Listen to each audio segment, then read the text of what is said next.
Good morning. Today is Monday, November 23, 2020.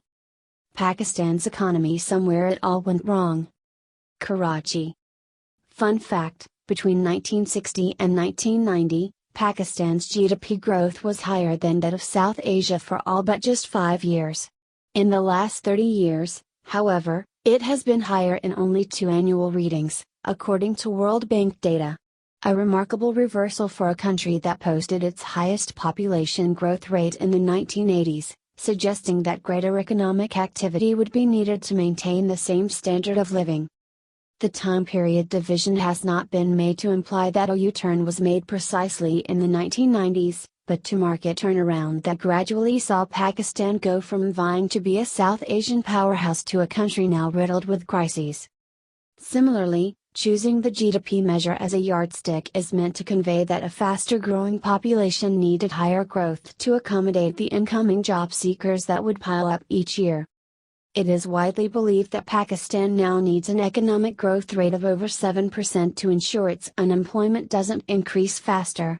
Just for context, what we saw in 2019 to 2020 was a contraction, meaning a move in the opposite direction.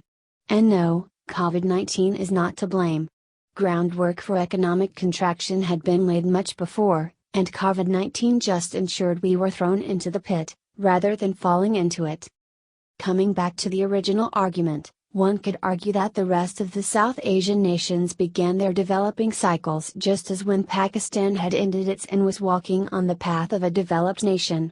But who are we kidding? World Bank data shows total unemployment, as percent of total workforce, in Pakistan has increased every year from 2014 onward, reaching its highest level of 4.45 in 2019 and 2020. Its per capita earnings, although lower but still close to the South Asian average in 2000, has taken on a completely different route since, angrily drifting away in protest of economic mismanagement. Shift away from industrial activity. However, Pakistan's issue isn't just horrible economic management. It hasn't been nationalization or privatization, the constant swing between who should own what. Nor has it been just the poorly negotiated trade agreements, as the Pakistan Business Council, PBC, recently described it in its Charter of Economy. What it has been is a gradual shift away from manufacturing. And whatever industrial or manufacturing that does exist has not added the kind of value or multiple it ought to. Sift through data available with the Pakistan Bureau of Statistics, and it will reveal the general trend. The industrial sector, one of 3 components of GDP, has stood at 19.3%. It was there when 2000 came, and it has stubbornly remained there in 2020.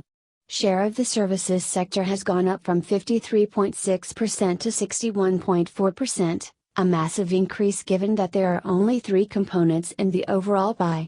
Agriculture, not to be ignored, has also come down from 27% to 19.3%.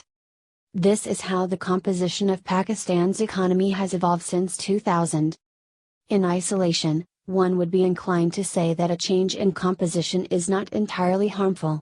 However, when you take into account tax contribution, chances of evasion, and the manner in which Pakistan's informal economy has boomed, the picture becomes clearer.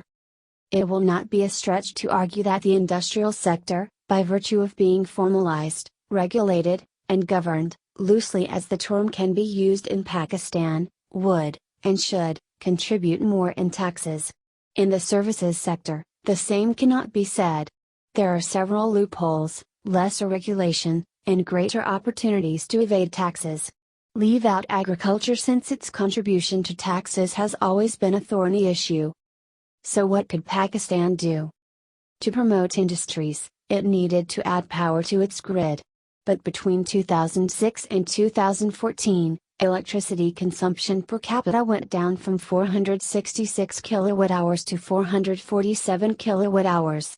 The world average went up from 2,732 to 3,131 kilowatt-hours.